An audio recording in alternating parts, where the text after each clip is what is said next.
Merry Christmas. Muggles prepare for Christmas by preparing for Santa Claus. A red-suited man popularized by Coca-Cola breaks into your house, eats cookies, judges your behavior and leaves gifts. No questions asked. Completely normal. But for wizards and witches, not the same. There's no Santa countdown in the wizarding world. No have you been naughty or nice anxiety. Instead, Christmas revolves around legacy. Merlin, the founders. Witches and wizards whose names still echo through history because they actually existed. For Muggles, magic at Christmas works if you believe hard enough. For wizards, magic works if you studied, practiced, and didn't blow yourself up in charms class. Muggle kids grow up believing in Santa, and then eventually outgrowing him. Wizard kids grow up believing in magic, and then realizing, as adults, that it never stops being real. If anything, it gets heavier. At Hogwarts, Christmas doesn't feel like someone magical is coming tonight. It feels like everyone magical who came before is still here. Ron is mostly focused on food. Hermione is quietly appreciating the historical continuity. Luna is absolutely convinced Santa was a wizard who used a time turner, several portkeys, and ethically questionable reindeer magic. So, is Santa a wizard? Debatable. But compared to centuries of living magical history, he feels more like a side quest. Christmas gifts. Muggles buy Christmas gifts the same way they do everything else. Panic first, budget later. You scroll, you compare prices. You ask yourself, is this expensive enough to prove I care? Value is measured in money, size, and how impressive the receipt looks. But in the wizarding world, gifts are judged by function, not price. Does it protect you? Help you? Possibly scream when opened? Perfect. Some wizards' gifts look useless. A jumper, a book, an old-looking cloak. And then, surprise, it saves your life, hides you from Death Eaters, or prevents you from forgetting things. Right, Neville? Also, wizard gifts are unhinged. They unwrap themselves. They bite. They scream. They come mildly cursed as a joke. Muggles wait for gifts to arrive through chimneys or AliExpress. Wizards wake up and find them already on their beds. Like the castle itself said, here, you'll need this. There's no wow factor shopping moment. Just quiet, practical magic. Because in the wizarding world, the best Christmas gift isn't impressive. It's the one that keeps you alive long enough to open another one next year. Be honest, have you bought your Christmas gifts yet?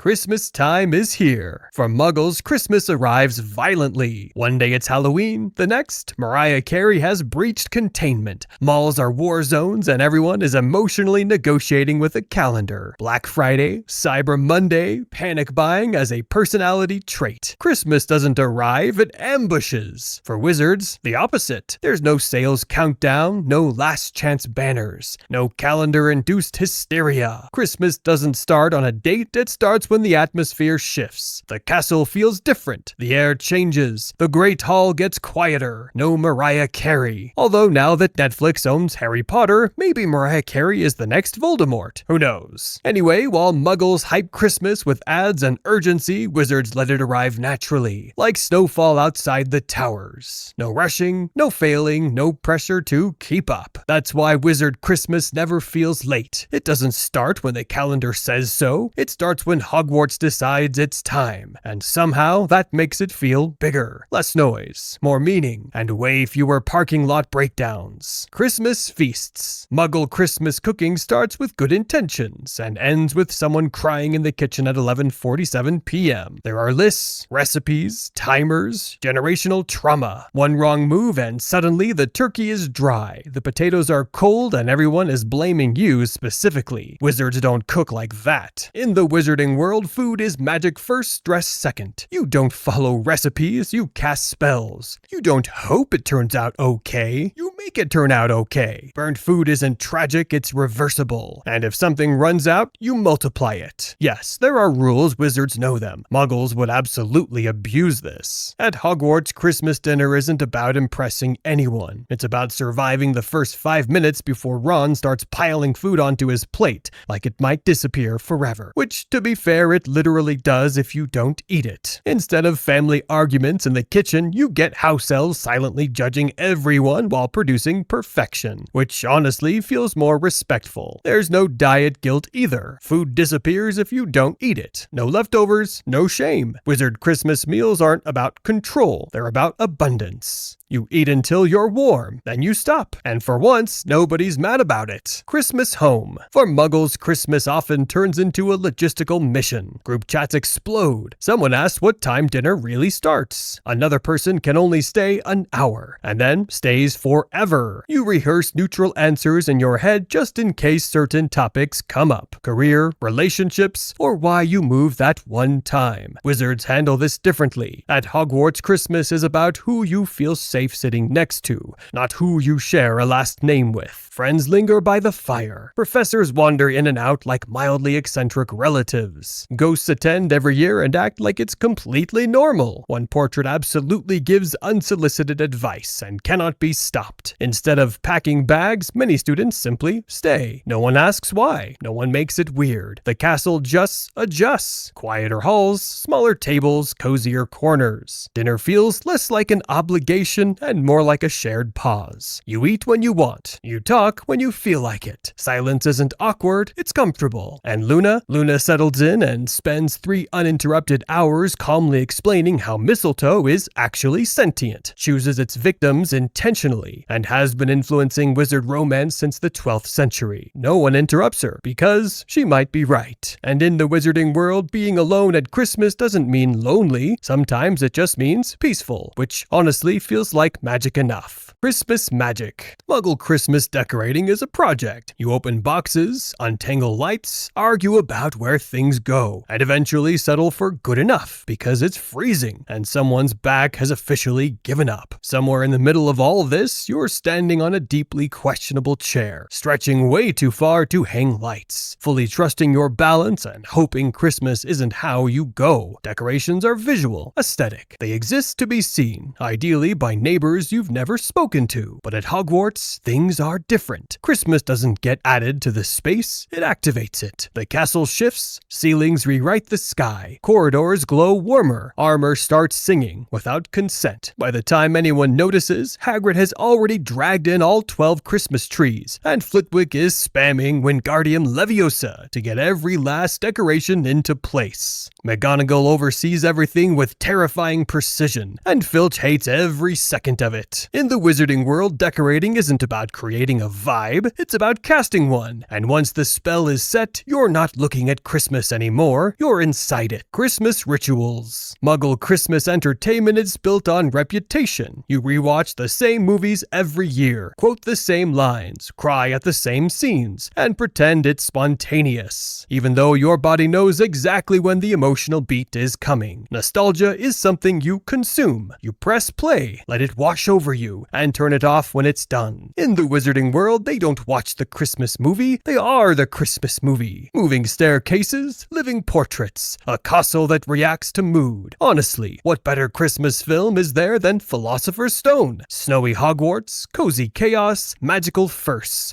I'll probably rewatch that later. Potterhead check. How many times have you watched Philosopher's Stone?